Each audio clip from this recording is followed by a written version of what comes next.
Bonjour et bienvenue sur ce nouveau tutoriel de dessin. Cette fois on va parler des chats. C'est pas toujours une simple affaire de dessiner un chat, mais on va l'observer de plus près et dessiner un visage de chat entier.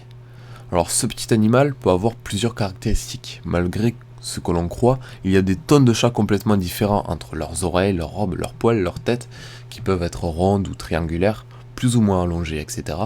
C'est un peu comme les chiens. Il y en a de toutes sortes. On passe de suite à la construction du chat. Je prends un crayon et en premier lieu je construis un rectangle presque carré à l'aide de 4 droites. Voilà. Alors je sais pas si vous l'avez remarqué, mais j'ai aussi placé un petit trait sur cette droite qui est de la même hauteur que notre rectangle par rapport à ce croisement. Ce petit trait nous donne la limite des oreilles tout simplement, pour la suite. Maintenant je vais placer tous les éléments du visage en commençant par la bouche du chat. Bouche du chat que je place sur la ligne basse du cercle, à peu près au centre. Et pour les dimensions, on peut en construire environ 3 sur cette ligne. Et l'œil aura la même longueur que la bouche. Donc on va imaginer que la bouche du chat soit sur la ligne d'en haut, bien centrée, pour faire les yeux, on va l'imaginer ici. Ce qui signifie que les yeux prendront la longueur qui reste à droite et à gauche.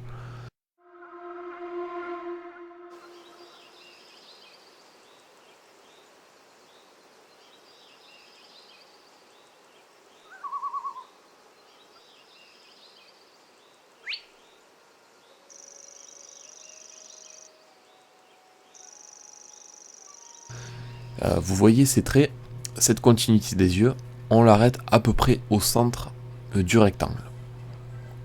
On le fera en noir par la suite.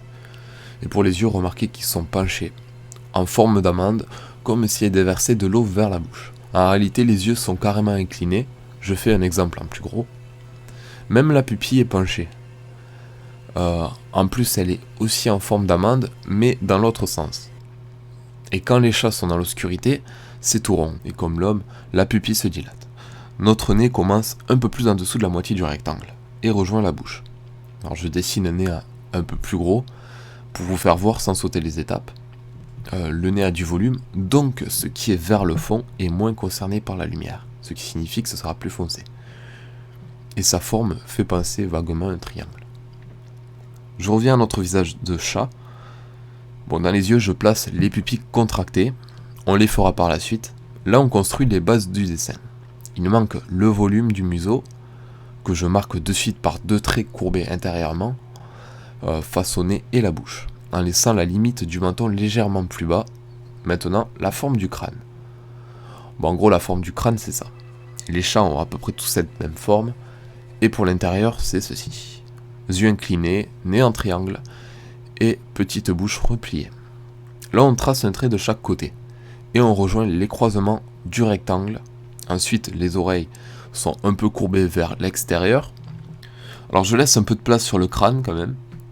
On va dire à peu près la longueur d'une 3e oreille, et rejoignez les 2 oreilles 2-3 cm plus bas.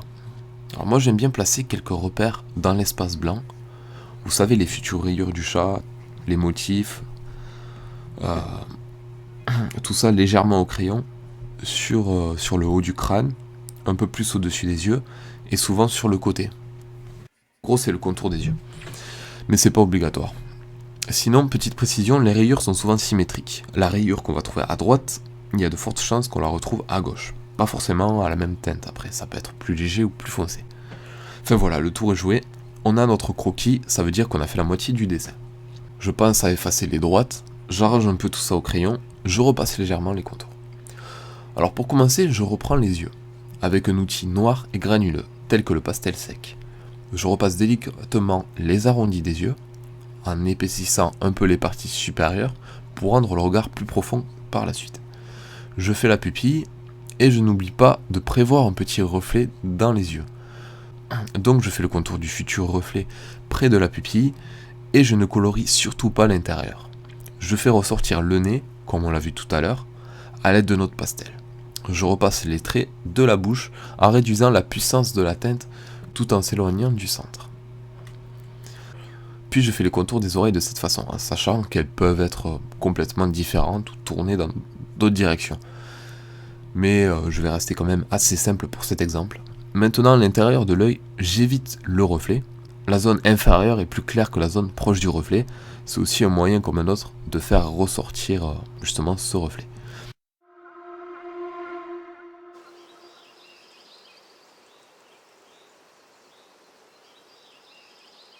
N'oubliez pas de bien faire tous les contours du chat, un peu plus foncés, et on va faire l'étape finale, c'est la robe du chat, c'est-à-dire la nuance des gris et les différents motifs qu'il va y avoir. Premièrement, on peut déjà cibler les zones clés avec notre crayon.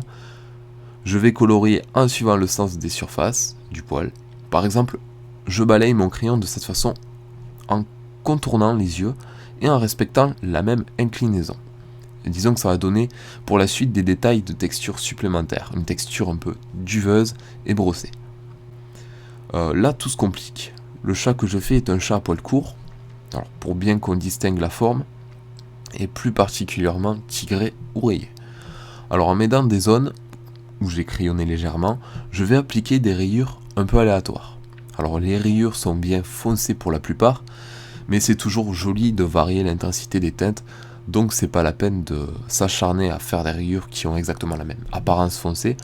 J'assombris un peu avec ce pastel. Alors justement, le pastel, je l'utilise de façon à respecter le sens des traits que j'avais fait au crayon, mais pas trop quand même. On va passer un peu partout, là où j'avais mis du crayon, sous les yeux, en préservant les zones blanches non touchées qui les contournent. Alors, je balaye légèrement le pastel, la texture sera de suite intéressante si on appuie que très légèrement. Je fais le tour des oreilles en faisant des mini-cercles avec mon pastel, et en réduisant la pression exercée plus on s'éloigne des bords d'oreilles. La mâchoire du chat est volumineuse, donc je crée de légères ombres tout autour, également sous le menton pour marquer la profondeur du cou. Et là on donne un dernier coup de boost pour finir les oreilles et terminer la robe du chat. Les poils internes des oreilles, pas compliqués, on trace des traits avec le pastel en espaçant à peu près de la même épaisseur que ces traits là, et on appuie plus ou moins fort pour donner de la variance. On obtient très rapidement un effet poil assez sympa. Et j'accélère tout ça. Même principe que tout à l'heure, on suit les directions déjà données par le crayon pour les motifs du chat, et au final, regardez ce qu'on doit constater à peu près à la fin de votre dessin. Symétriquement, les traits du pastel vont tous dans la même direction. Alors, c'est la zone située entre les deux yeux. Même les poils des oreilles sont courbés dans cette direction, sinon notre pelage lutte juste pour contourner les yeux, mais voilà. Alors avec tout ça, on a enfin le visage d'un chat. Je vous dis merci d'avoir suivi le tutoriel jusqu'à là, n'hésitez pas à dire si vous l'avez apprécié ou non en commentaire, et si vous avez essayé ou si vous avez des questions tout simplement.